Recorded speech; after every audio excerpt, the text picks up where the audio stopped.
একটা মানুষই পারে একটা মানুষের পাশে দাঁড়াতে। একটা মানুষই পারে একটা মানুষকে সাপোর্ট দিতে। যার মধ্যে মনুষ্যত্ব আছে, মানবতা আছে, অনলি সেই পারে সাপোর্ট করতে। একে অন্যকে সাপোর্ট করার কোয়ালিটি, একে অন্যের পাশে দাঁড়ানোর যোগ্যতা সবার থাকে না।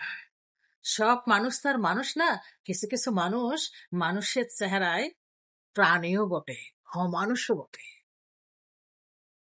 মানবতার তাগিদে আমরা মানুষ হয়ে মানুষকে ক্ষমা করে দিতে পারি।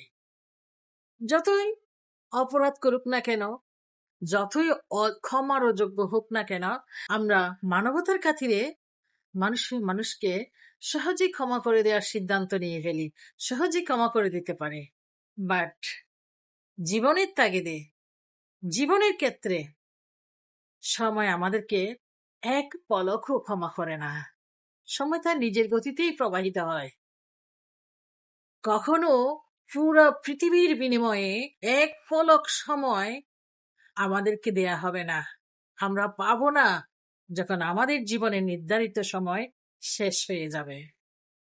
সো জীবনের সবচেয়ে গুরুত্বপূর্ণ আর সবচেয়ে মূল্যবান বিষয় হচ্ছে সময়। সো সময় থাকতে নিজেকে ভালোবাসুন, নিজেকে একটু সময় দিন, নিজের একটু যত্ন নিন। পিঁপড়ার মতো কুচে কুচে কুচে কুচে কুটে কুটে মানুষের খুঁতটুকু বের করে আনা একটা মানুষকে সবসময় ছোট দেখানোর, ছোট করার চেষ্টায় থাকা কোনো বাহাদুরির কাজ না, কোনো মহৎ কাজের সাধনা না। এটা জাস্ট অনলি নিজের নিকৃষ্ট মন মানসিকতা আর নেগেটিভিটি বহিঃপ্রকাশ। অন্যের প্রতি প্রত্যাশা যত কম হবে, নিজের মনের কষ্ট তত কমবে। হ্যাঁ, যত বেশি বাড়বে প্রত্যাশা অন্যের প্রতি, তত বেশি বাড়বে আপনার মনের কষ্টের পরিধি। সো অন্যের প্রতি প্রত্যাশা কমান, নিজের প্রতি নিজে যত্নশীল হন। প্রত্যাশা একক আল্লাহ পাকের প্রতি রাখুন, ভরসা একক আল্লাহ পাককে করুন।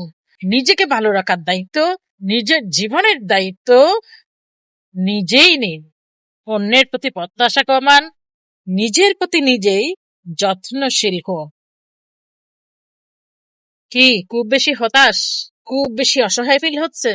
একটা কথা মনে রাখবেন, আল্লাহ পাকের রহমত আর বরকত আপনার আমার হতাশার চেয়ে অনেক অনেক বেশি মহান। সো আল্লাহ পাকের প্রতি ভরসা করুন, হতাশা নয়, আল্লাহ পাকের রহমত আর বরকতের তালাশ করুন। কারো উপকার করলে নিঃস্বার্থে করুন, আর কাউকে ভালোবাসলে বিনা শর্তে ভালোবাসুন। আর প্রতিটা ভালোবাসা হওয়া দরকার আল্লাহ পাকের খুশির উদ্দেশ্যে। হ্যাঁ, আর জীবনের প্রতিটা পদক্ষেপ সবসময় আল্লাহ পাকের খুশির উদ্দেশ্যে এবং কোরআন আর সুন্নাহর অনুসারেই হওয়া উচিত।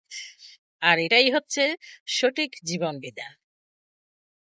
জীবনটা খুবই ছোট, এই ছোট্ট জীবনে অপরাধ কম, পাপ কম, নেকামল বেশি হোক, এটাই কামনা।